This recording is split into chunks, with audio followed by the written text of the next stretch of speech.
por aquí, no solo yo predicando, sino en el teatro, porque la semana pasada tuvimos aquí un vaivén. De hecho, la última vez que prediqué tuve COVID, o sea que hemos estado en una aventura hasta que he vuelto por estos lares. Es un placer estar por aquí de vuelta.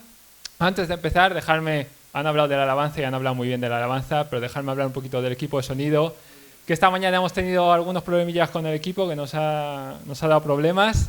Y Santi y Johnny han tenido que torear este toro, así que por favor darles un aplauso que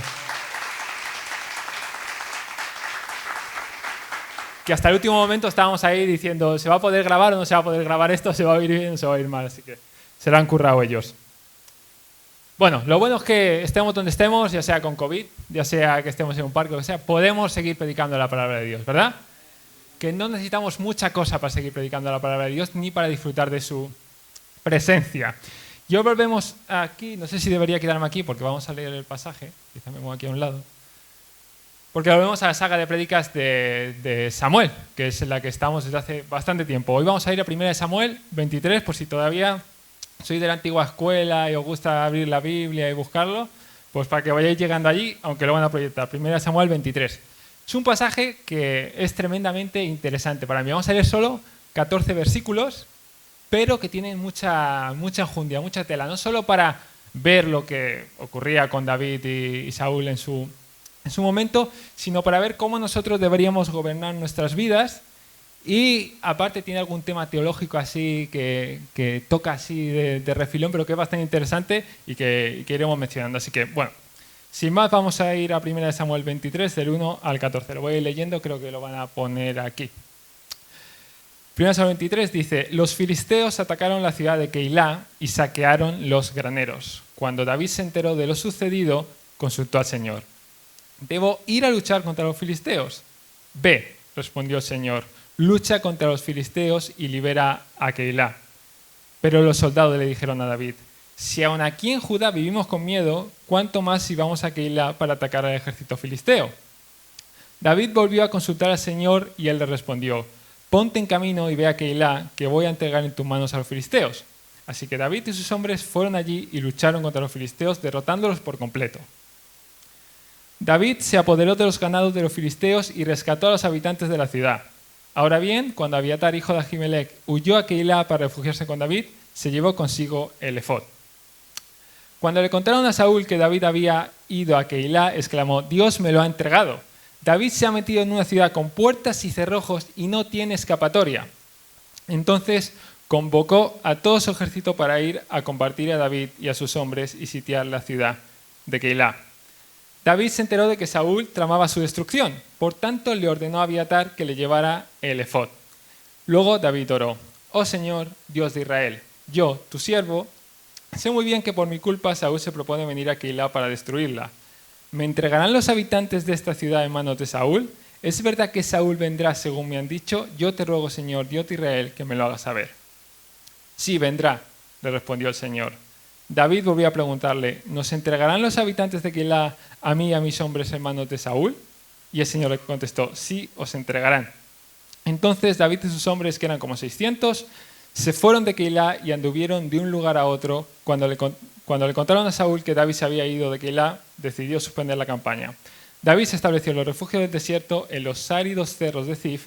Día tras día Saúl lo buscaba, pero Dios no lo entregó en sus manos. Veréis, cuando leemos la Biblia, pues podemos tener multitud de enfoques acerca de qué entendemos del texto, ¿no? De hecho, hay grandes palabras teológicas, ¿no? La exégesis, la hermenéutica, ¿no? Sacamos de ahí grandes ideas para nuestras vidas, ¿no? Podemos identificarnos con David o podemos identificarnos con Saúl en ciertos momentos, ¿no? Y seguramente aquí, si a cualquiera de vosotros os diéramos para hacer esta prédica de hoy, si queréis una prédica que sería muy distinta a la que yo voy a predicar hoy.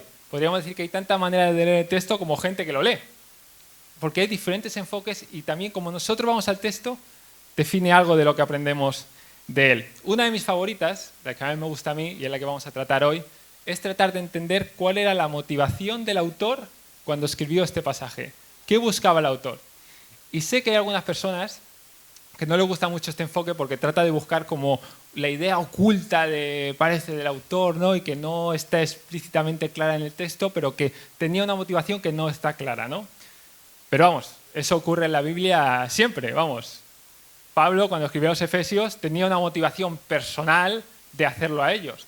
Mas Dios usa esa motivación personal para escribir su palabra y para enseñarnos a todos, aun sea 2000 años después o más de 2000 o 3000 años después de cuando se escribió este texto. Claramente nuestro autor en este pasaje está haciendo una contraposición entre David por un lado, el rey David, y el rey Saúl, ¿no? Para poneros un poco en contexto, ahora estamos en una época de dos reyes. Hay un rey como oficial, que es Saúl, pero Saúl, si nos acordamos bien de los pasajes, había sido cancelado, ¿no? Es una palabra que me gusta mucho, ¿no? La había liado, la había cogido y había sacrificado algo que no le tocaba hacer y entonces ya no le tocaba ser el rey de Israel. Dios le había rechazado, aunque oficialmente seguía siendo y dominando al pueblo. Por otro lado, tenemos a David, ¿no? Que en este momento de la historia David parece que no puede hacer nada mal, ¿no? David hace todo perfecto. David es aquel que tiene el corazón conforme al Señor, ¿no? Y es el rey que Dios quiere, mas todavía no es oficial. Desde el punto de vista de Saúl, David no es más que casi un grupo terrorista. Es un sublevado. Quiere él quitarme a mí el poder. Y tiene un grupo de hombres que está por los montes y quiere él buscar mi trono que yo, digamos, tengo el derecho de mantenerlo. Por eso Saúl le persigue por los montes y le está buscando allí para destruirle. ¿Qué ocurre en nuestro pasaje? ¿Cuáles son las diferencias entre estos dos reyes? En primer lugar, el autor trata de ver las diferencias entre estos dos personajes, en primer lugar, mostrándonos decisiones que ellos van tomando acerca de diferentes circunstancias, ¿no? En primer lugar, le llega una decisión a David, ¿no? Oye, que los filisteos están atacando Keilah. Están allí los filisteos, ¿qué deberíamos hacer? Bueno, el rey de Israel debería defender Keilah. Entonces David le consulta a Dios, oye, ¿debería ir allí a defender Keilah? Dios le dice, sí, deberías. Muy curioso aquí que aparece como la voz de los soldados y le dicen, oye, ¿estamos seguros de que queremos ir allí? Porque es un problema. Porque si vamos allí y luchamos contra los filisteos, ya no solo es que luchamos contra los filisteos, que ya es un problema, sino que Saúl también nos está persiguiendo y va a venir detrás nuestra. O sea, no solo vamos a tener enemigos delante, sino también detrás. Para ver la lógica que esto tenía, el autor muestra que David vuelve a preguntar a Dios. Le dice, oye, esto tiene cierto sentido, tiene cierta lógica. Nos muestra también la humanidad de David, ¿no? Como diciendo, oye, pues tiene razón, voy a preguntarle otra vez a Dios. Dios, pues le vuelve a contestar, sí, lo que te he dicho antes. Ve allí, ataca a los filisteos que yo los he entregado en tu mano. Y así hace, a la segunda petición ya no hay apelación posible, va, gana a los filisteos y libera la ciudad de Keilah.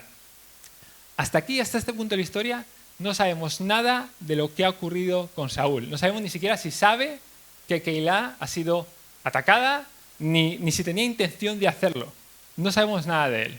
Lo primero que se nos plantea es que Saúl se entera de que David está en Keilah. Tampoco se pregunta de por qué está haciendo allí ni nada. Sabe que está allí. Diferente a David, la decisión de Saúl es sobre algo positivo, ¿no? David estaba por los montes y dice, te vas a meter en un lío mayor yendo a liberar Keilah.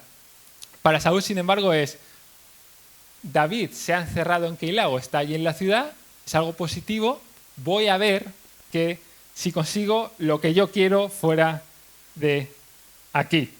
Es curioso también en esta parte, en la de Saúl, muy clara contraposición entre David y Saúl, es que David consulta a Dios incluso 2 veces. Saúl, sin embargo, asume la voluntad de Dios. Él dice como, si David está allí y se ha encerrado y yo puedo rodearle y sitiarle y no se me va a escapar más, debe ser que Dios me lo ha entregado. Dios me lo ha dado. Es curioso porque si le hubiera preguntado entendemos que le diría que no. Y el autor quiere dejarnos bien claro que aquí Saúl, aunque incluso David y Saúl los dos pensaban que estaban haciendo la voluntad de Dios, uno de ellos la estaba haciendo, estaban haciendo cosas contrarias.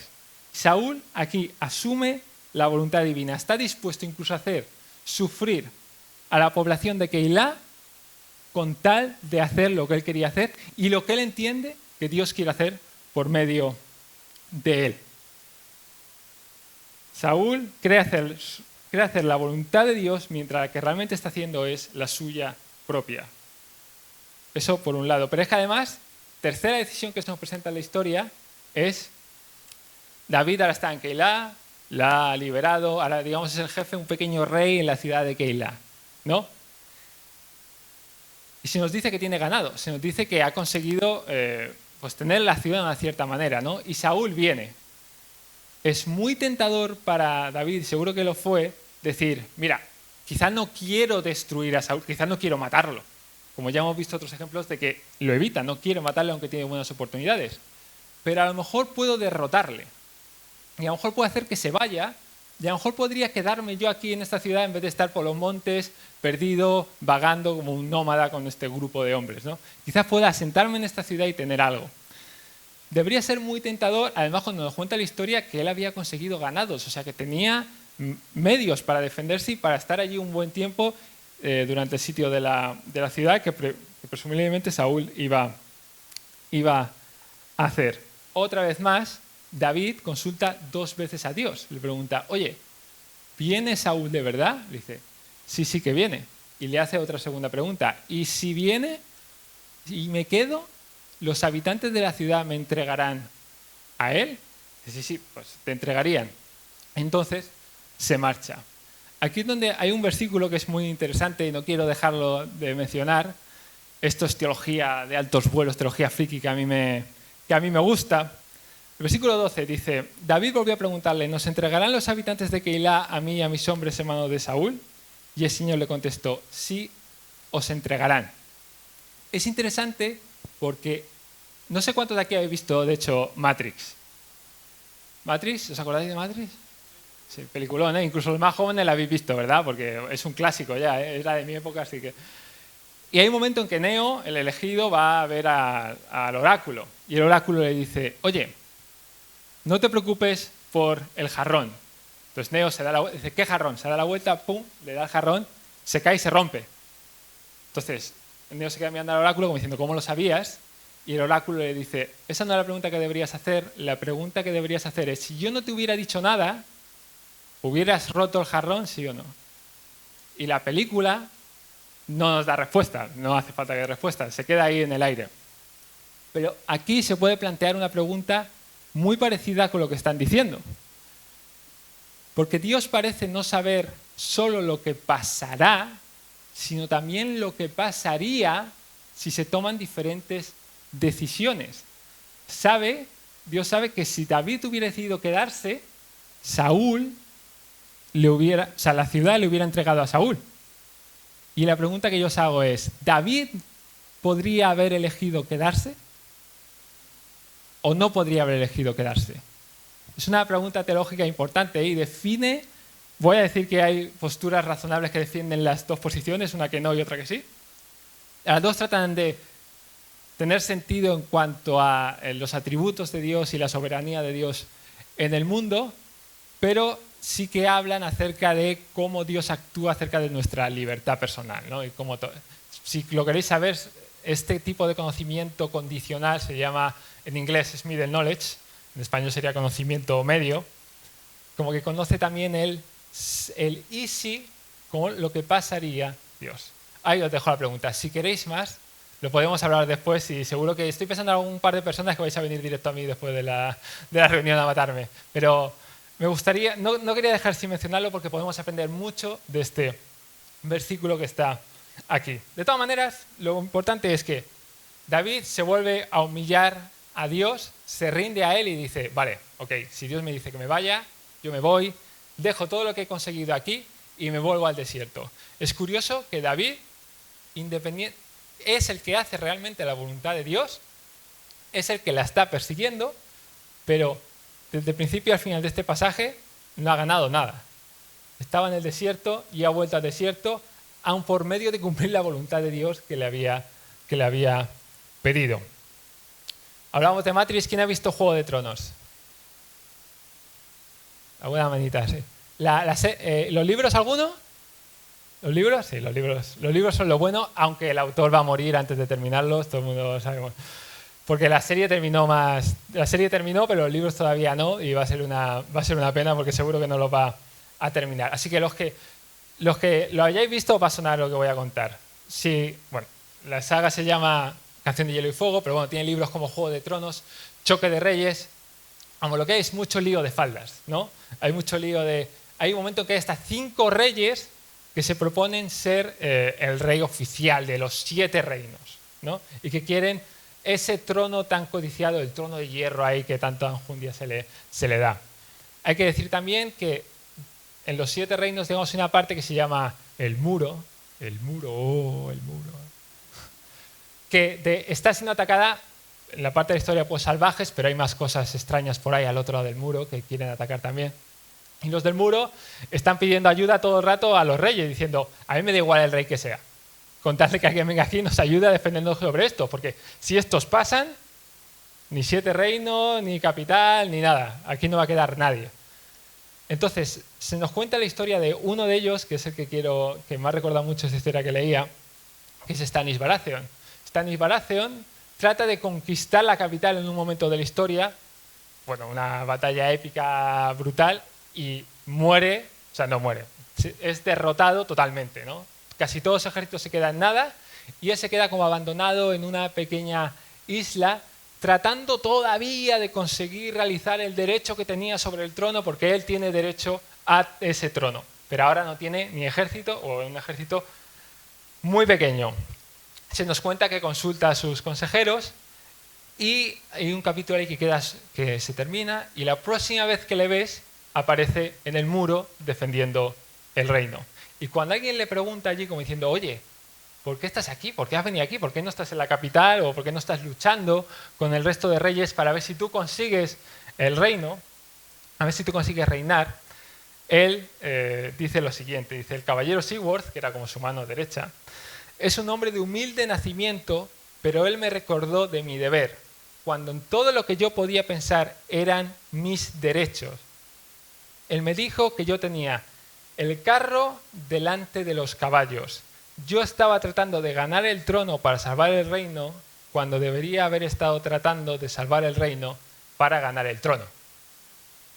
Veis ahora por qué tiene sentido lo que estoy contando, ¿verdad?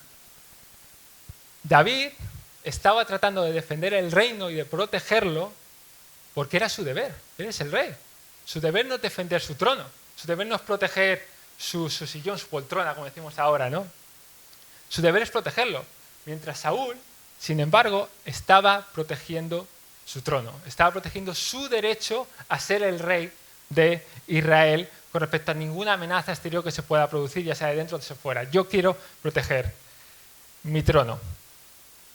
¿Qué nos enseña esta historia a todos y cada uno de nosotros? En lo mínimo, todos y cada uno de nosotros pues, no somos reyes ni monarcas de territorios, por así decirlo, pero por lo menos somos soberanos de nuestras vidas, o por lo menos nosotros podemos gobernar nuestras vidas, que mucha gente diría que es más importante que ser soberano de muchas naciones, ¿no?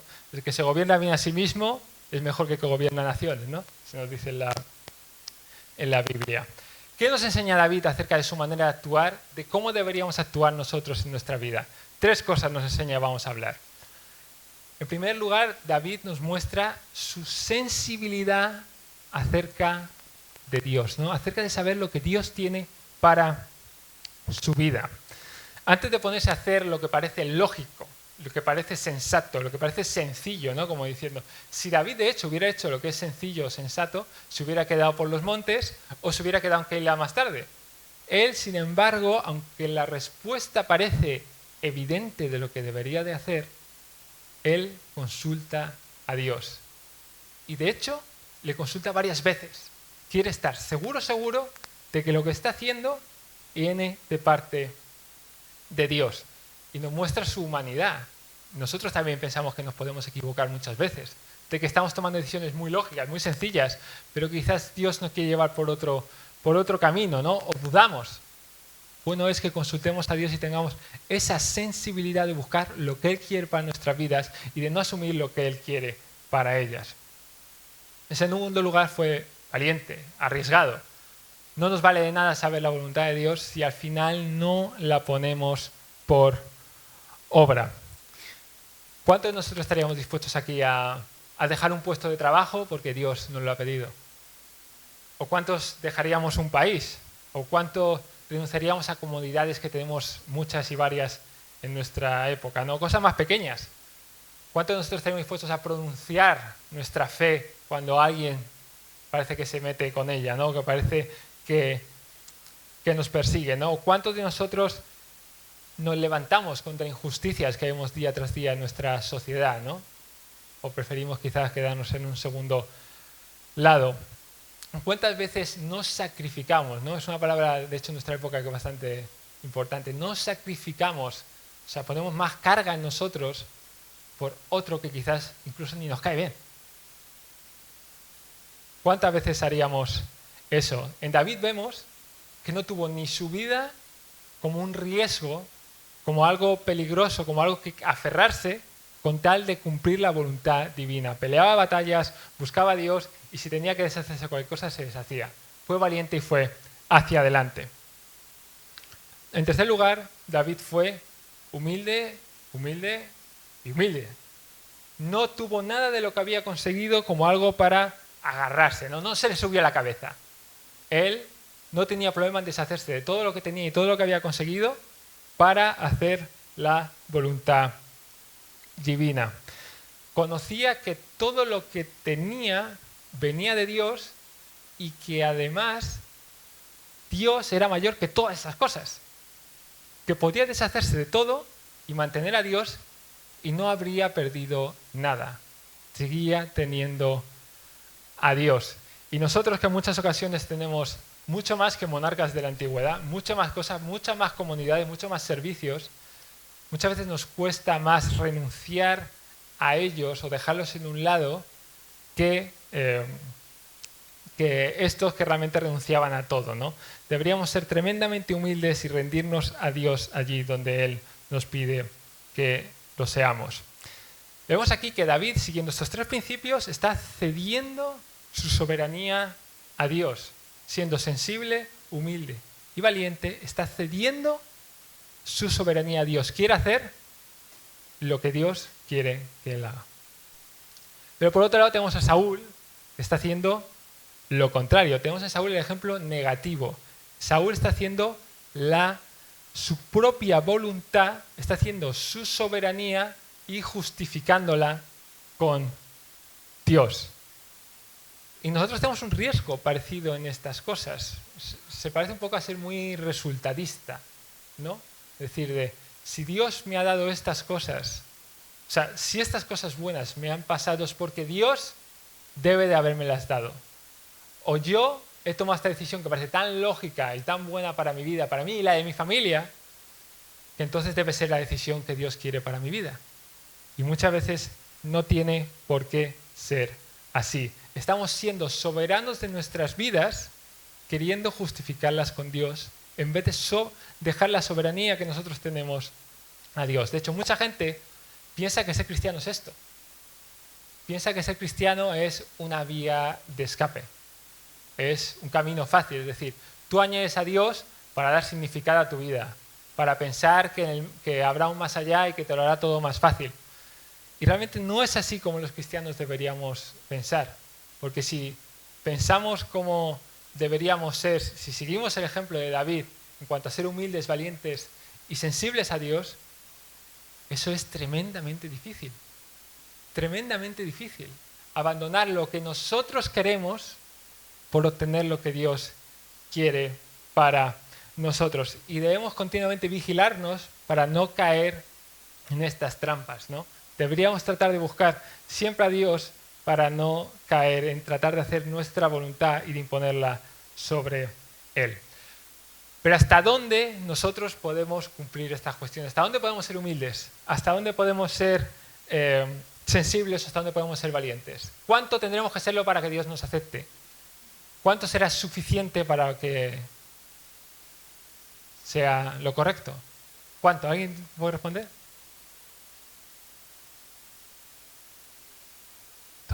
Todo lo que podamos. Me gusta eso. Pero la cuestión es que no podemos ser perfectamente sensibles, perfectamente humildes, ni perfectamente valientes. No podemos serlo.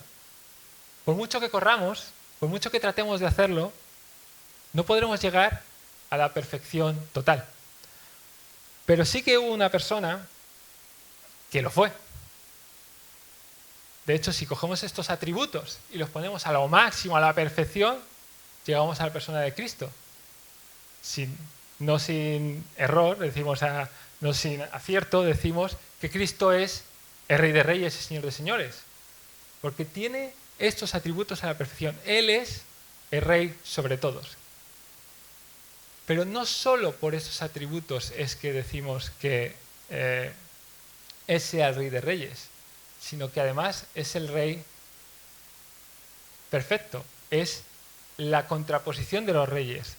Mientras que nosotros no podíamos ser perfectos y no podíamos conseguir lo que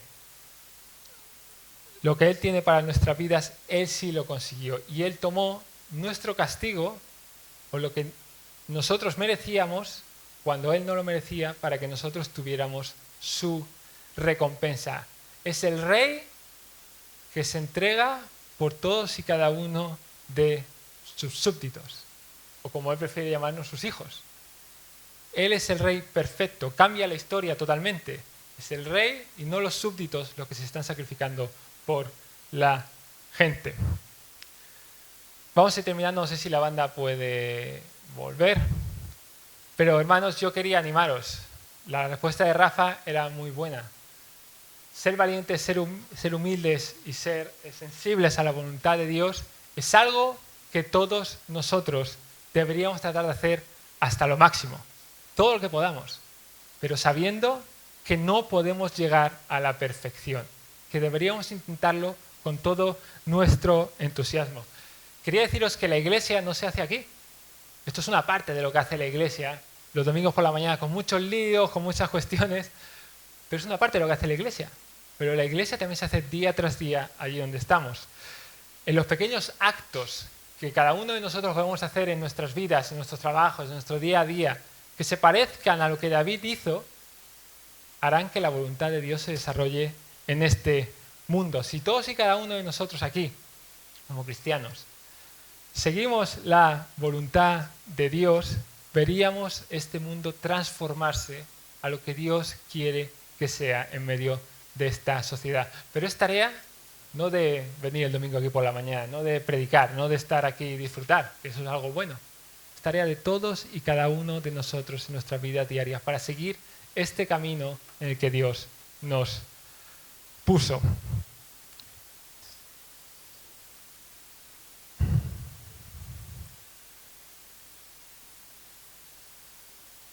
Vamos a orar y vamos a entregarnos a Dios. No sé si quizás para alguno de vosotros es la primera vez que escucháis esta manera de creer en Dios o este ceder nuestra soberanía a Dios. No creemos en Dios como si fuera una vía de escape, no creemos en Dios como si fuera algo a añadir a nuestras vidas, sino que si creemos en Dios es para entregarle precisamente nuestras vidas y es para que Él sea soberano de ellas. Así que, por favor, poneros de pie si podéis.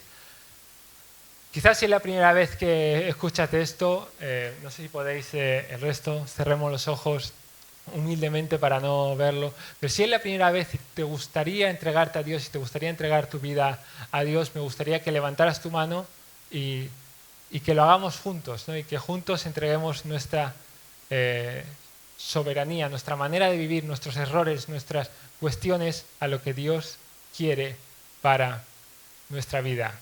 Requiere ser valiente y ser valiente es difícil por definición. Si fuera fácil, pues no se requeriría ser valiente. ¿Hay alguien que quiera entregar su vida a Dios? ¿Alguien que quiera levantar su mano?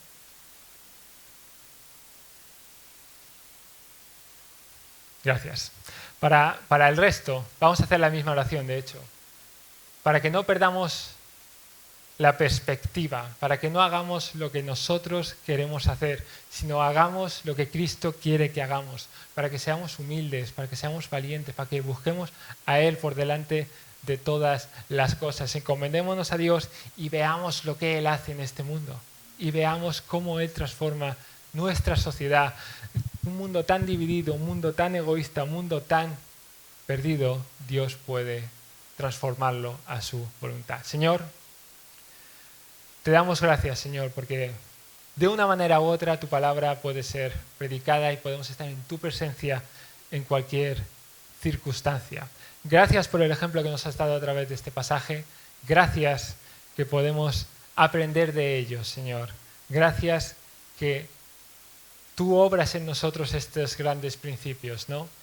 Te pedimos, Señor, que no nos desvirtuemos, Señor, que no te demos por garantizado, que nuestra voluntad no sea lo que queremos cumplir en este mundo o en nuestras vidas, sino que sabemos, Señor, que es tu voluntad lo que queremos para nuestras vidas, que será lo realmente bueno para nosotros. No porque ganemos cosas, no porque obtengamos cosas, no porque tengamos una vida más fácil, sino porque entonces estaremos cumpliendo tus propósitos y estando en tu voluntad, Señor. Señor, te pedimos que cualquier cosa que obstaculice nuestra vida, Señor, cualquier cosa que nos separe de ti, cualquier cosa que nos distrae, cualquier cosa que ocupa nuestro tiempo demasiado, cualquier cosa que nos da miedo hacer o realizar, Señor, tú la quites, Señor, que nos muestres lo que tú tienes a hacer para nuestra vida. Señor, te encomendamos nuestras vidas, Señor, y queremos que tú la transformes a ser personas que vivan, que sean tu imagen, Señor, tu viva imagen en este mundo, Señor. Te pido que nos transformes, Señor, y queremos ver este mundo transformado, Señor. Nos entregamos a ti una vez más, Señor, y queremos realizar tus propósitos en este mundo, porque son buenos, Señor, son eternos, Señor. Y queremos proclamar que tú eres el Rey de Reyes, el Señor de Señores, el verdadero Rey que quiere entregarse por todos y cada uno, que se entregó por todos y cada uno de nosotros y que tomó nuestras cargas para que nosotros podamos vivir en libertad en ti, Señor. En tu nombre, Señor, nos entregamos. Acércanos a ti, Señor, y no nos dejes desviarnos, Señor. En tu nombre te pedimos. Amén.